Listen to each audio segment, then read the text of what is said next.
Number one is, do I just need to take a nap right now? I feel like I'm in the Twilight Zone. You know why? Because I will say so many times, I'm like, I feel like I just need a cookie and a nap. Hello, everybody, and welcome to another episode of Every Day's a Train Wreck. I'm your host, Marley Majcher, and I am very excited because we've got a terrific host, Dr. Angela Kingdon, and Angela is coming to us from kind of the kingdom of the UK, right? I don't know. Yeah, right? yeah. The United We're Kingdom. a kingdom. We're a kingdom. We have a king, the United Kingdom. And Angela is going to talk to us about something that I feel like is a word tossed around all the time, autism. But she was late diagnosed autistic. And she gave me a great analogy as we were prepping for this show. And she's going to do it way better than I am. But I feel like these days, autism is thrown around like ADHD and like narcissism. It's kind of like everybody has it, right? And so really, what is it? Really, is it like people who can't make sentences and can't like have conversations? How does it show up? But Angela's talking about this whole podcast network that she's got going, and she gave a great analogy. And she was saying, like, if you take Black entertainment television, she's like, it's by Black people for Black people. Like, they're not explaining they're just being themselves. And she was saying this is her same kind of thing. It's like autistic people, not just saying, hi, I have autism and this is what it's like, but autistic people in their own natural environment describing ways and things that how people are going to talk about it. And I want to dig into that because I never really thought of that. So I never really thought of that perspective. So Angela, welcome to the show. And let's start at the beginning. Really, what is autism? Why do I feel like I have it all the time, yet I have not been late diagnosed with it, but probably should be? Thank you for having me. I do want to say, even though I am in the United Kingdom, I'm going to sound remarkably American. So grew up in Connecticut, lived in Washington, D.C. for 30 years. And I am now an immigrant. I have joined the immigrant class. And it is a lot like being autistic because as an autistic person, you have kind of a different operating system, or what I call a different culture. Okay. And you walk around with most people not acting like you. And you're like, oh, I'm weird. I'm an alien. I was dropped here from another planet. And it's a lot like being an immigrant. Like everybody here in England speaks English, but right. I speak a different English. I Right. don't know what they're talking about half the time. And probably vice versa. So I was also an exchange student in high school. I have a lot of experience feeling like the one person who is different, which is very common among neurodivergent people in general. Mm-hmm. And yeah, so you mentioned I was diagnosed when I was actually 39. Many people get diagnosed after their kids. So my kid was diagnosed in right around the same time. I think he was diagnosed in 2012 and I was diagnosed in 2013. But that's a very common thing. Mm-hmm. Most of us of a certain age couldn't have been diagnosed. The reason we're all late diagnosed and the reason why it seems like there's so many more autistic people. There's the same number of autistic people. Just like there's the same number of stars in the universe. It's just we were able to see more of them when we had telescopes. So great analogy. When I was growing up, there was no diagnosis that I would have fit. The closest, so let's see, I would have been of the diagnosable age in the 80s. Like if I got diagnosed on time, not late. Right. Then in the 90s, there was kind of a definition I maybe might have hit, which was Asperger's. And then in 2013, that's when the psychologists got together and voted on a new definition that would have fit me back in the 80s, but didn't exist. So I couldn't have gotten diagnosed. There was nothing to diagnose me with. So what is the diagnosis? I mean, you don't need to like pull out the DSM. Autism. But, yeah. Okay. Yeah. But I mean, what are how do you know how does a doctor go, okay, yes, this person is autistic versus Asperger's versus. Yeah. So Asperger's isn't a diagnosis anymore. It Oh, was from 94 to 2013. Hasn't okay. been since, although not in every country. In certain countries, it is still a diagnosis, but not in Oh America my and not in gosh. England. I know. This is why it's so confusing and why it seems like everyone's autistic now. It's really the DSM changed. But what I grew up thinking of as autism, or what was the definition in the 80s, was often like non-speaking and intellectual disabilities. So Okay. that if you're non-speaking with other complications like intellectual disabilities, that's now called autism level 3. Okay. And then autism level 2 is kind of, it's classic autism, not Asperger's. So it's got some support needs, but fewer. So it used to be Asperger's, something called PPD-NOS, which NOS stood for not otherwise specified. So it's not a very No. good, There it's you go. pervasive developmental disability, not otherwise specified. That's not very helpful. Yeah. Anyway, they combined all these things into autism level 1, level 2, level 3. And what they all have in common are certain features, but in the DSM, I'm going to tell you what they are from my perspective. Okay.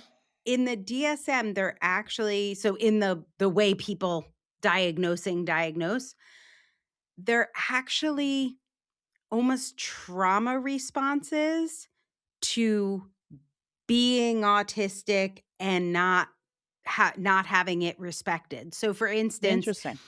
if they called being an American here in England, if they called that like a disease or a disorder, Right. instead, so like I get in an elevator and I talk to people. Right. Even here in England, I'll just talk to strangers. Right. Now, imagine if you know I'm American and you hear my accent, your thought is she's American. But Yeah. if you didn't hear my accent or you didn't know that, you'd be like, what the hell is wrong with that lady? She's just talking to strangers on the elevator? Like, that is completely like disordered, mad, dysregulated, crazy, right? So But where is it dysregulated? I mean, it's not dysregulated and mad like if you did that in the US. no, exactly. So that is, so all the autism criteria. So for instance, one of the things that they will describe is communication challenges. So missed social cues Mm. might be the way. It could be like bad at eye contact. It can Mhm. be bad at reciprocity in conversations. Like, wow, she just started talking about podcasts and she wouldn't shut up. She didn't know when to shut up. Mm. It's not seen as a cultural difference, right? Right. It's seen as a like a disorder or like something's wrong Got with it. you. But like the differences between me in England being American, people are like, oh, yeah, she's American. She talks a lot, Yeah. right? They just see it Right. as a cultural difference. Right. Right. So everything in the DSM is really the dysfunctional, like the not, if we didn't accept it as a culture. So for instance, they talk about so the first criteria is communication differences.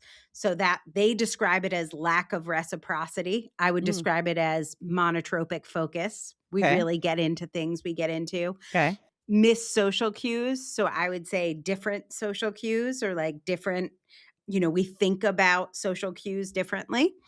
With that piece about the social cues, because I've heard that before, I think that's probably one of the more common ones. Is it you don't pick up on what others naturally pick up on, kind Well, I mean, others and naturally, I take issue with. I of? pick Okay. up on all the things naturally that other autistic people pick up on. Right? Got it. So Okay. you think I'm not you, but Yeah, like I the get it. English person thinks I'm missing social cues as an American. An American person thinks I'm friendly, right? Wouldn't you think a Right. British person missed a social cue? If somebody tripped onto the elevator and you didn't make a joke like, watch out, the Yeah. elevator might crash, you'd Right. be like, wow, they really missed a social cue, didn't they? So for us in autistic, what I call autistic culture, an example of a social cue is like, if I'm talking really fast and you could hear like the pattern in my speech is a little bit off, then like I have a lot of anxiety about something, right? And in our culture, what would be really normal and acceptable would be to completely stop talking, turn away, and put headphones on in the middle of a conversation. That in autistic culture is not a missed social cue. That is you taking care of your need to regulate. So I can feel I'm getting dysregulated. This happened to me on a call earlier today. I could feel I was getting dysregulated. And I just grabbed, this is just like a little stim toy that I'm holding. It's just like a Yeah. rock. And I was like, ooh, I'm getting dysregulated. Let me go over here. And right, so I'm off camera. I'm like standing up because I'm like, yeah, and I was with someone who is autistic who knows this. I'm like, I'm going to get dysregulated if I don't get a stim toy and I don't have one near me. It's as fascinating to me. Okay. Okay. So when my middle son was diagnosed with ADHD, then that's when I was diagnosed with ADHD. So I understand that part where you're saying like, hey, sometimes it's the kid, because you take the kid in and then you realize, wait a minute, like this feels like a lot like me. Okay. Yeah. Yeah, exactly. And I remember for him in school, like they wanted him to have the spinner or something like that. Yeah. Right. Fidget spinners. Yep. So can you break down like the stim component and the like the rocks or the squeezing stuff or the spinners? What are those? What falls into that category? So stimming, so that's very interesting that you would say this. So category 1 in the DSM is the differences in communication. Mm-hmm. Category 2 is what they call restricted and repetitive behaviors. Okay. So stop there. So what is restrictive and repetitive? I know what the words mean, but how do they? For instance, if I was like in a meeting and I'm rocking and I'm holding my stone and I'm rubbing it, that looks like a repeated or restricted behavior. Like I'm not going to put my rock down. Like she's very rigid. She's not going to put her rock down. She's rocking, or what we call self-stimulating or self-soothing. And so they pause didn't on want that. Pause on that, because a lot of people are listening to this just like wherever they listen to podcasts. And one thing I want you to do is encourage people, go to the Prophet Goddess channel on YouTube, because then you can see Angela and I talking about it, and you can see what she's doing. I think you're, especially in this podcast, it's really important because it's that you're describing things, but you're also kind of acting them out at the same time. So people go, oh, okay, they'll connect, because they'll say, oh, I've seen somebody do that, or yeah, that's what I do, but I didn't realize. Okay, so the restricted of the rocking, let's say, is you're not jumping all over the room. It could be. So what you're describing there mm-hmm. is proprioceptive seeking or vestibular seeking behavior, which means, so stimming, which is what your question is, right? Okay. Is about how do I regulate my nervous system in the moment so it feels neutral. So if your body doesn't feel right now like jumpy or agitated, or maybe like you're about to take the stage to give a speech, you're probably regulate. You're probably just like, I don't know, a 5 on a scale of 1 to 10. Or if it was the teeter-totter is balanced. Okay, if I'm about to go on stage, or most people, you're going to have this, I guess it's a cortisol rise, right? And you get that, so you're not at a 10, you're not hysterical, but hopefully you're like, okay, I'm a 7. I'm ready to go on stage. That's natural. I'm going to get on stage. I've done this a million times. Now I'm going to kind of get into my groove, right? I might not go down to. What if you couldn't? Okay. Like, what if you were at a 7 mm-hmm. and you were like, okay, I'm about to go on stage. Oh shit, now it's an 8. Oh, now it's a 9. Oh, like. And it amping keeps up building. And it's amping up and it's amping up and it's building and it's building. And you're like, why isn't it? Which, have you ever had that where you're like laying in bed and you're like, you need to listen to more podcasts. Okay, listen, of mine. Okay, so let me break this down further. So this is where I'm going to, again, use a word you don't like, but I'm going to say an average. Let's say that. You could say neurotypical or neuronormative. Okay, like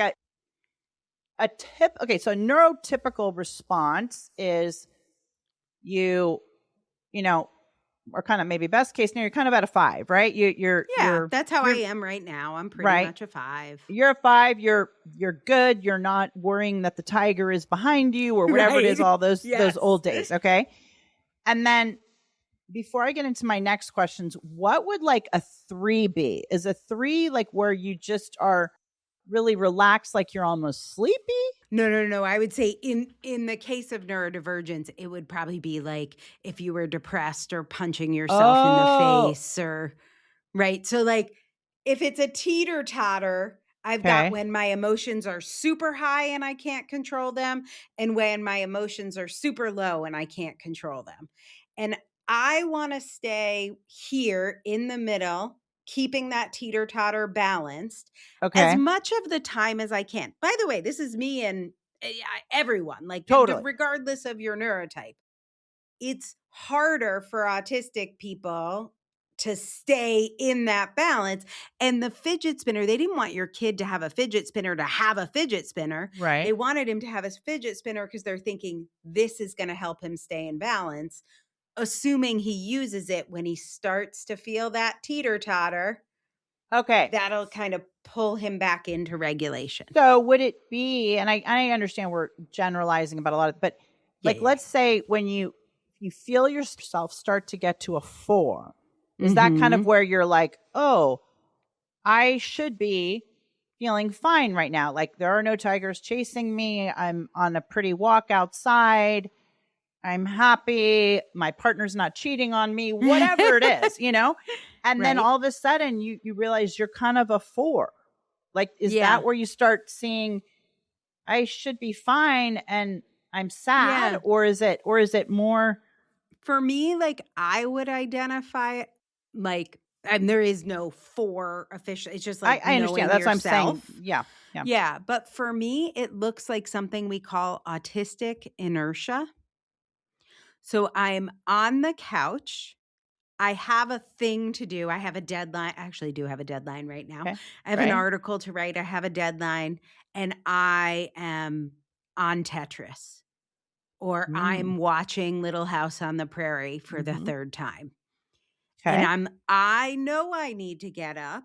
Okay. But I feel like if I get up and do a thing, it would be like walking through a field of molasses with like heavy equipment on. Like it's just so heavy. Now I'm really convinced I'm autistic. But I was like, am I diagnosing you? You're 100% diagnosing.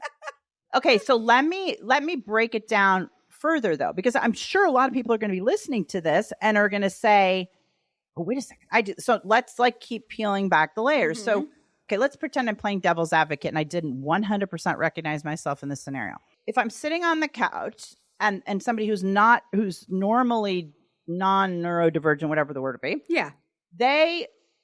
That also can be called procrastination. It can be called, a lazy teenager. Totally. It could be called like, I'm going to New York tomorrow morning. I haven't packed yet. Okay, well, it's not really I haven't procrastinated so much. I haven't really like binge watched. It can be anxiety. It can be depression. It can be trauma. Right. Okay, so what was the word you said? You said you're sitting on the couch, you're playing, and you said something like autistic inertia. Inertia. Okay, so is that something? I guess inertia is the piece that kind of just starts hitting where you're no longer.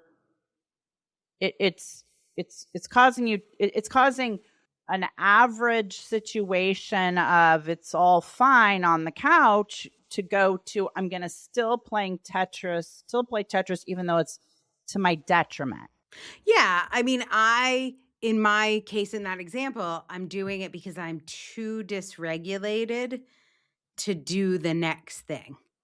Like I'm just it wouldn't even. So I guess, well, let me just say this. Yes. Autistic traits are human traits. Okay.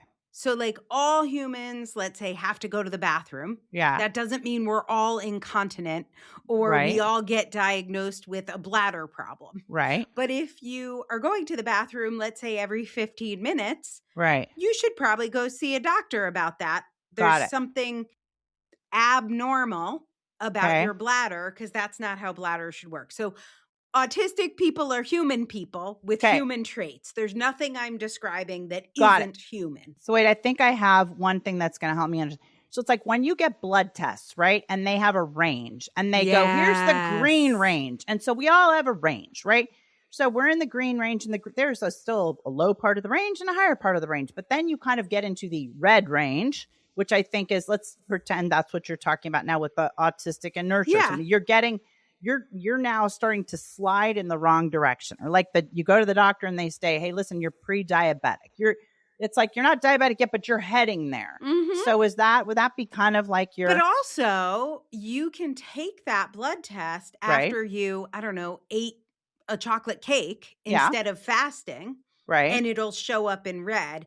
That doesn't mean you're pre-diabetic, even if the test at the top says pre-diabetic signs, right? But that's when you add the mix of the other stuff that are that's part of the environment. And so then you go, well, yeah, duh. Because correct. I just... So all these traits, you could have a trait of not being able to get off the couch, but your dog just died. Okay. So you're not autistic. I know why you can't. You're not autistic. You're just your sad. Dog died. You're sad. Right. Yes. Okay. So when we're looking at what makes someone autistic, the DSM criteria has basically these two big criterias and then a few other factors. All of these, in my opinion, are diagnosing or are identifying problems as opposed to how I would look at it, which is traits. So they're saying non-emotional reciprocity, difficulty in conversation, repetitive behaviors. I would take those same things and I would say we're highly sensory. And so because we process 42% more information at rest, like because we're so sensitive, it's easier for us to get dysregulated. So if a neurotypical person got dysregulated, I don't know, 10 times a day, and they were able to bring themselves back to neutral within 10 seconds on average. Yeah. If you're neurodivergent and you are a highly sensory person, it's 100 times a day, and it takes you an average of 4 minutes or 4 hours to come back to neutral. Okay. And that's when we're identifying, oh, this is a bladder problem. It's not just that you pee like a normal person. Okay. So an average neuro person is in a room. The music is loud. They go, oh, the music is really loud. I'm going to go outside. Right. Or actually what happens is they habituate, which means for most neurotypical, you might not know this because you're secretly not neurotypical. Yeah. For most people, the music actually gets quieter for them. So neurotypical people, if it's really loud, their brain will automatically modulate the sound down. Oh, yeah, hell no. So I'm for sure autistic because I can just see that scenario and you're like, oh, no, this is what happens. And I'm like, oh, no, like, hello, Angela. No, it doesn't. So I can see myself in these scenarios. So now the music and in my body or whatever, I would start to be like, oh, my gosh, like I got to adjust. Go. I got to, like I need a minute. And we would call that an accommodation. Like if you went outside, if it was really loud and you went outside, congratulations, you have self-advocated. You have made an accommodation for yourself. Maybe you can go in, maybe not. Maybe you have to be like, okay, it's going to be loud in there, but I can do it, which not everybody would be able to do. But what happens with neurotypical people is they are able to, did you ever see like when you're at a bar and it's really loud and people are just fine? They're just talking and screaming at each other. Yeah. They're actually just fine. Their brain compensates and it will make the person next to them louder and it'll make the background noise quieter because they're tuning in to that person. They're really doing it. No, You've watched them do it. No. I feel like the room is swimming. It's just like, okay. So, all right, great. I'm so glad we're having this podcast, that free therapy. Okay. So you now, because to me, it sounds like knowledge of autism takes you from this battleship guessing game of, oh my gosh, I'm just not motivated. I want to stay on the couch versus, oh, I'm recognizing this. This is what I do when, fill in the blank, That's Correct. okay. Just get up and walk around and then you'll feel it or whatever it would be. Not a that's okay. Oh, okay. So if because I was using the autistic inertia example talking Yeah. about your son and the fidget toy. Yeah. So if I couldn't get off the couch before I knew I was autistic, Yeah. my sense would be like, you're a lazy piece of shit. Right. Why don't you find a way to get off the couch? And then you would just destroy your brain going, you need to do this, you need to do this, and you'd still keep playing Tetris. Yeah. And then I would keep playing Tetris. I would talk meanly about myself to me. And then I might even talk meanly about myself to other people around me. Right. Just for extra fun. Like, I'm such a loser. I just sat there and played Tetris. I knew I shouldn't. And okay, got it. So now I'm like, oh, autistic inertia. I know what to do because now I have tools for managing autistic inertia. So I'm going to tell you the tools. You may or may not like them, but here they are. Number one is, do I just need to take a nap right now? I feel like I'm in the Twilight Zone. You know why? Because I will say so many times, I'm like, I feel like I just need a cookie and a nap. Yeah. And sometimes that's the answer. Now, one of the greatest therapies we have as autistic people, and this is related to my podcast network, which I know we'll talk about in a minute, is our hobbies and special interests or passions. So one of mine is Hamilton, the musical Hamilton. Mm-hmm. And so if I am feeling like I'm in that molasses feeling, like I can't move, it's very possible I can put on boom, boom, boom, boom, boom, boom, boom, boom, boom. How does a bastard orphan? And I get into Hamilton and it'll just like make me want to get up off the couch because Lin Miranda wrote a musical. And so that can shift me. Now, can music shift everyone? Yes, that's what's amazing about music. But me knowing, oh, wait, maybe I'm not a total loser. Maybe I'm in autistic inertia and I have to connect with my special interest. Now, I can put Hamilton on and just want to turn it off. Yeah. I put Gloria Gaynor, I Will Survive. When we're in desperate situations, and then it's, and then I start going, all right, you've got this. You can do it. Okay. But so that doesn't always work, right? Sometimes you put it on and it's like, and I'm like, F Gloria Gaynor. Yeah. Right. No, okay, I get it. So then it could be napping. It could be connecting with your special interest. But it's something in your toolkit. Stimming. Yes. And I will tell you what's never going to be in your toolkit is talking crap about yourself to yourself. That's not going to be the one. That's not going to be it. No. To solve the problem, you do that, but that's not going to solve the problem. Correct. Okay, so what are some of the other things you do? So you put on it? So stimming, so knowing what your sensory needs are. So if I can do an audit of my inventory, an inventory of my environment, there's the word. So one of the things also, I am of the age that I am in perimenopause, and it has become really, really, really hard for me to regulate my body temperature. So I have a few things. I have like a cooling neck towel. I have a little hand fan. And I might not even notice that one of the things that's keeping me glued to the couch or dysregulated in some other way is the temperature. But I'm like, do I need to change my clothes? Because also touch, especially if I'm too cold or too hot, then I have to like change my clothes. If I've been sweating in my clothes, like, this is a little OCD, but I'm like, oh, I don't want those clothes on. So I might change my clothes, put a fan on, switch rooms. Sometimes it's the light. So you can go through touch, taste, sound. What can I change about my clothes? What can I change about the lighting? What can I change about the temperature? So you literally go through the senses? Yep. So there are 3 senses you probably don't know about. Okay. So earlier I mentioned sensory seeking or sensory avoidant.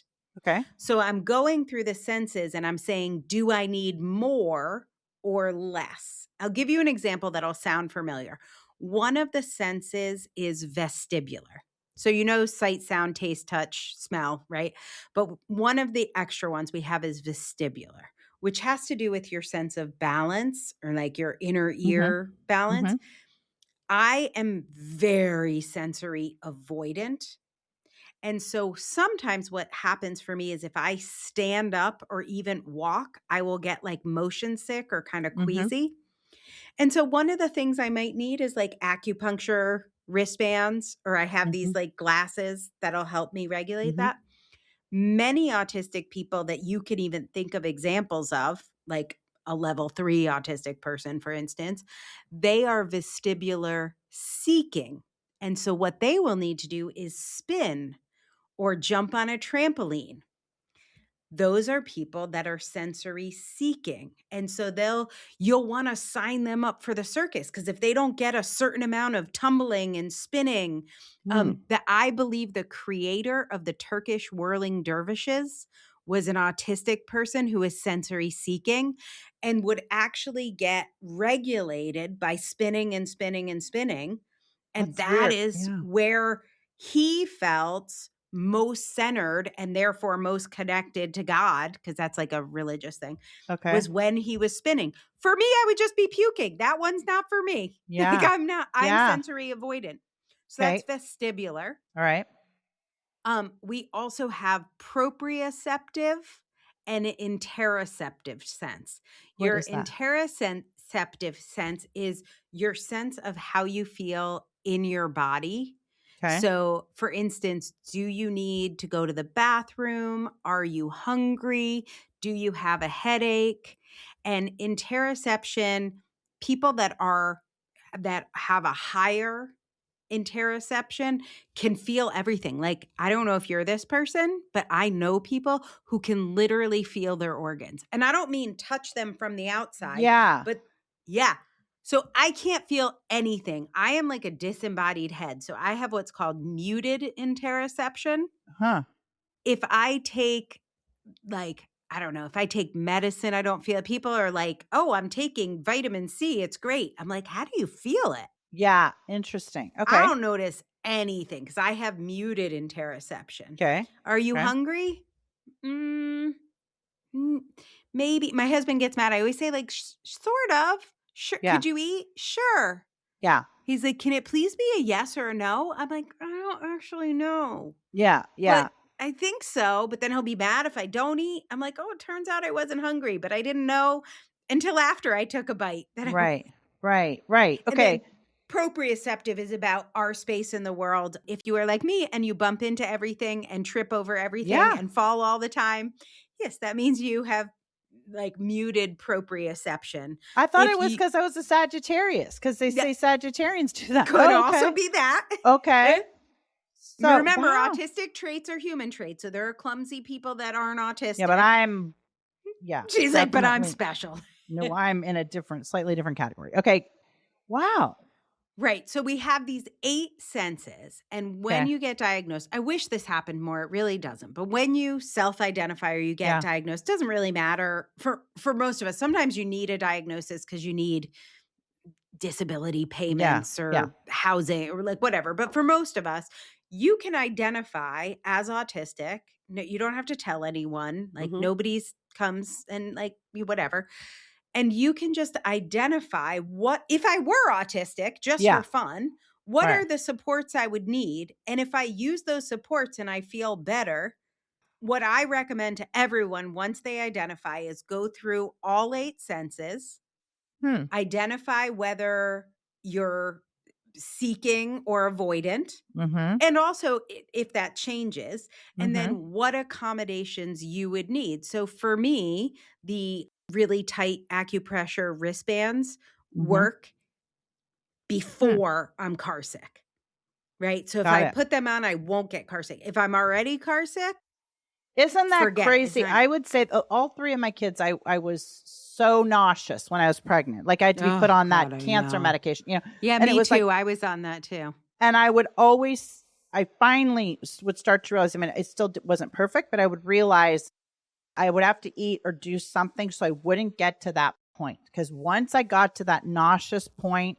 it was game over. It would take hours to try to get back. So I think, is that what you're So saying? then when they say miss social cues, Right. so now you're nauseous. You're Right. not at your best, right? And Right. this is just a pregnant person. Let's assume it's a not Yeah. autistic Okay. pregnant Yeah. person. Now you're nauseous and now it's hot. And Yes. also you have, I don't know, a heat rash. Yes. I had carpal tunnel and a heat rash. And somebody asks you a question like, would you mind running to the post office for me? And Yeah. you're like, yes, I would mind. And you blow up the relationship. Is that a missed social cue? Or Yeah, is that let's say a pregnant person who wasn't taking care of themselves? Right. So this is why I tell you the DSM describes everything that's really a trauma response Okay. to not understanding yourself and getting the support and help you need. You are much less likely to have missed social cues if you realize, oh, I'm a person with monotropic focus, and that means that I need to make a special effort to connect with people who are not interested in Hamilton and don't want to talk about Hamilton Okay, wait, what's all the the time. monotropic again? Mono is one, but it's like you're Passion. focused. I'm like Okay. super into Hamilton. I'm super into Hamilton. Trains, Legos. I want to talk to you about train. I met a kid once who is autistic who is into German tanks. Got it. And he just wanted to talk to me about German tanks. The DSM would call that a missed social cue. Okay. But I would say, I didn't miss the social cue. I don't happen to be into tanks. Right. But he didn't miss a social cue. Like, yeah. Got it. We just have different values. So got it. I think all humans would benefit from understanding the kinds of supports and advocacy they can do for themselves and for their kids. A lot of parents learn it for their kids. Completely. But are you, if you're doing it for your kid, are you doing it for yourself? Are you thinking, you know what? I don't do great in meetings when they go past 50 minutes. Should I change all my meetings to 45 minutes so I don't have a meltdown, say something stupid at the end of the meeting, get fired, end up in a fight? Like I once didn't pick a fight with my husband that I'm very proud of. We got in the car. We're just driving up the road to the grocery store or something irrelevant. But in the back seat were 35 bottles of water in a case. It was like that one of the extra big cases from Safeway, like Crystal something or whatever. And they were like, squeak, squeak, squeak, squeak, squeak, squeak, Yeah. squeak, squeak, And squeak, you squeak, lost squeak, it. squeak.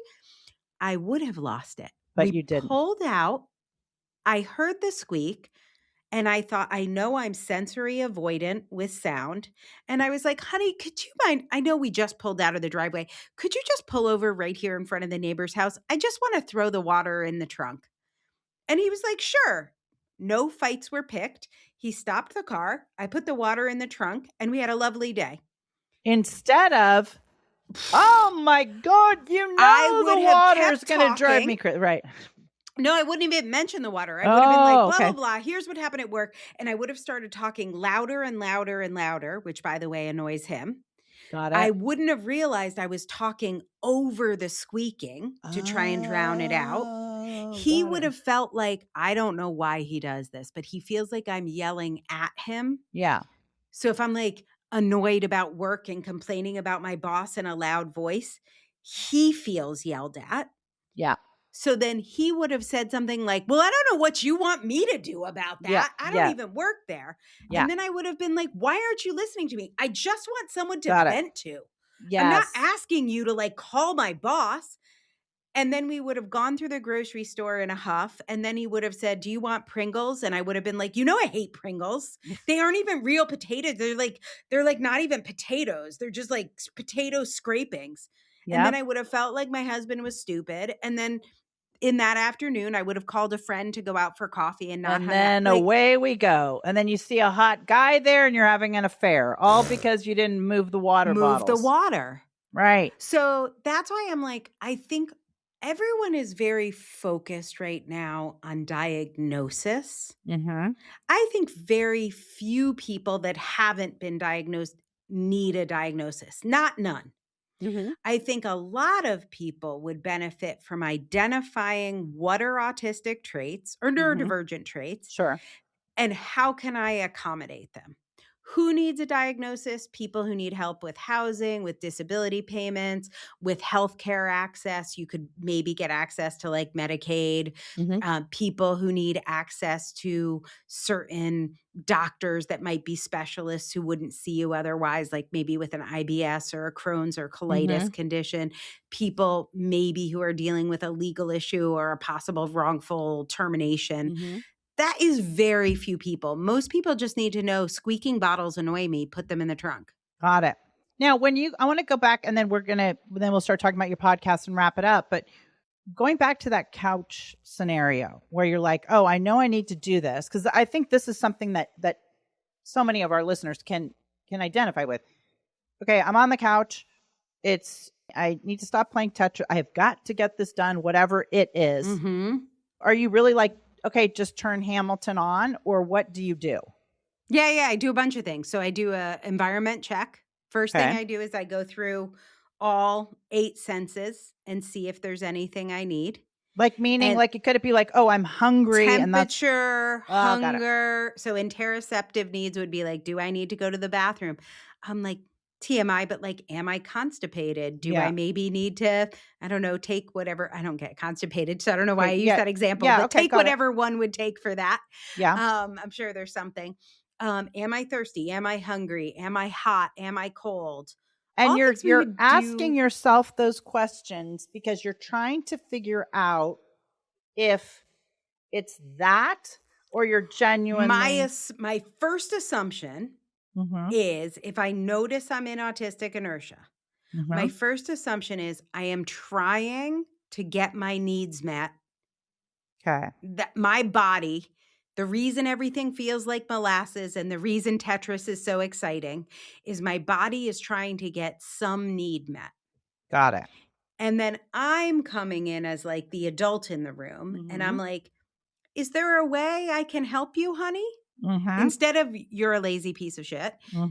Is there something you need? Do you need a drink? Do you need a cold towel? Do you need to change your clothes? Are your pants too tight?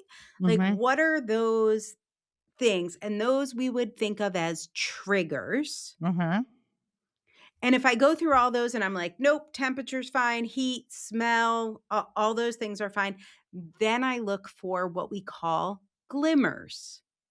So a glimmer is the opposite of a trigger. So that would be like, if I put on Hamilton, would that make you want to move? If I really like, so I really hate bad scents that I don't like, and I really love scents I do like. Got it. And so like if I spray some perfume, for some people that might be more visual, it might be like if I do my hair or do my makeup. You're literally, I feel like you're a site. So I was just doing, I'm creating this new operating system. It's a different project. But anyway, the point is that I'm listing all these different things.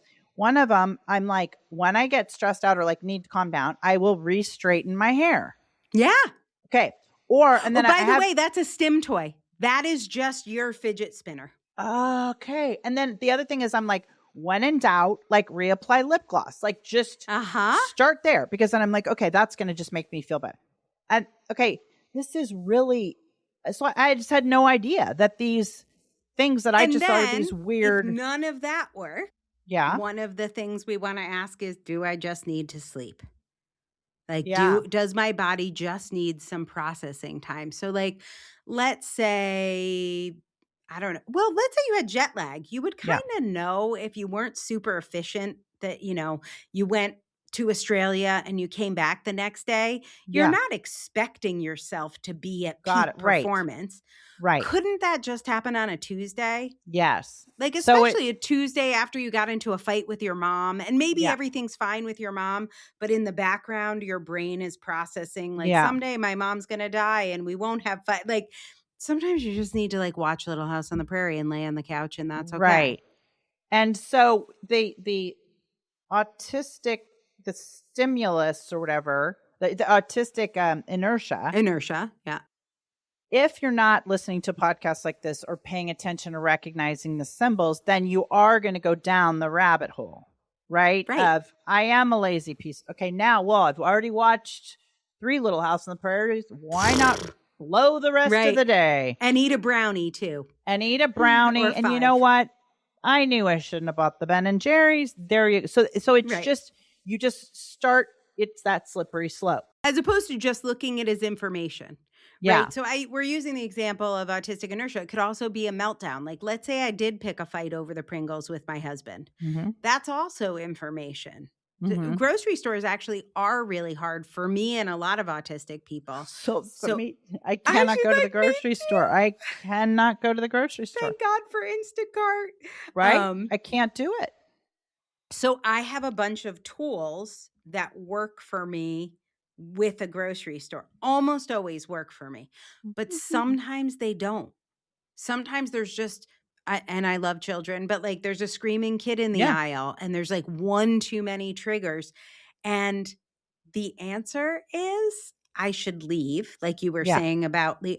But when you're in my case, when you're with your husband at the grocery store, it's not like I can just take the car and leave. Yeah. I mean, you could go outside, but like that. No, but I mean, there's also functioning in reality here, right? Right. Yes. Exactly. Okay. Exactly. I love it. If you look at your life, this is everyone, not just autistic people. It just happens to us more. So if you have incontinence, you have to pee more, but that doesn't mean everyone doesn't have to pee, right? Right. And so if you just look at your life and when things go wrong, when there are fights, when you feel like you're lazy, whatever those things are you're not happy with. Yeah. And if you try and filter it through, hey, maybe there's some information here Yeah. as opposed to evidence that I'm a loser. Yes. Yes. It doesn't mean nobody's a loser, but totally could get, but I it know exactly. possibly be? Yes. Yes. That But it's that extreme. It's to me with it, it's that 1 second it's fine. Then add a cappuccino and you haven't eaten lunch and an annoying call. And now it's a disaster. Yeah, exactly. Exactly. Okay. So with autism diagnosis, one of the things that kind of separates it is that it's been happening since you were a kid. Yep. And sometimes in diagnosis, they'll like interview your mom or your first grade teacher or whatever. Not always, but sometimes. Always they'll ask you, was this true when you were a kid? Yeah. Okay. Right. So one of the things for me, one of my biggest stims, you've already seen it demonstrated here, is I sing. I like burst into song all the time. When I was a little kid, one of the most common things in my house that everybody in my household said was, Angela, stop singing. Yeah. Right. And so the information I got was, number one, I have a bad voice, which I don't have a great voice, but fine. Number two, I'm annoying as a human. And so now if I'm like, oh, I was stimming because I was dysregulated, I can look back at that little girl and be like, what a brilliant strategy. Yeah. Like you were unbalanced on the teeter-totter and you were trying to bring yourself into balance. Yeah. And then it turned into like missed social cues or bad communication, part A on the DSM. People are like, don't talk to Angela. Like I was seen as like difficult or dramatic. Those were all reactions to people not saying like, oh, you're self-soothing by singing. What a great way to take care of yourself. Can we do that in your room? Can we get you, I don't know, singing classes? Yeah. How can we channel that self-soothing behavior? And you, if you were an adult and alive on the planet, have probably been shutting down tools that would help you because you were told they were annoying. Yeah. My mission with the Autistic Culture Podcast Network and everything I'm doing is to just say, like, for almost no money, we can embrace what supports we need and make everyone happier. Our bosses, our spouses, our kids. Totally.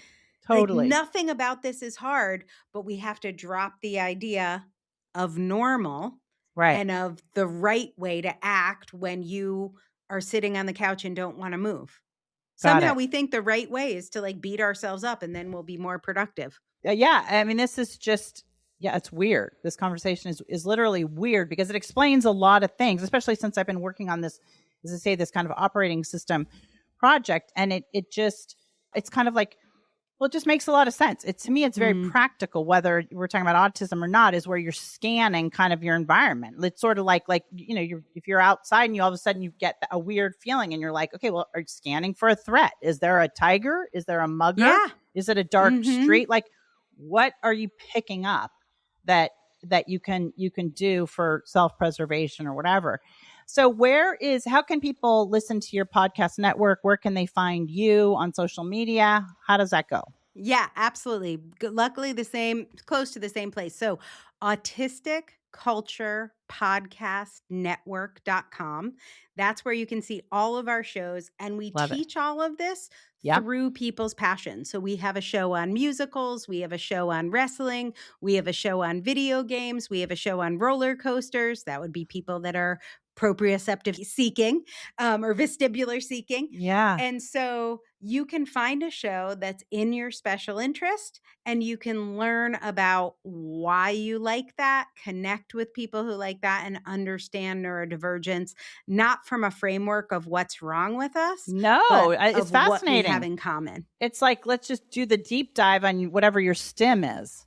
Yeah, exactly. We have a t-shirt in the store, which is I'll tell one more story. Sorry. Yeah. So it's when stims Yeah. become spins. And a stim is a self-soothing behavior. Yeah. And a spin is your passion or your special interest. SP, special, IN, interest.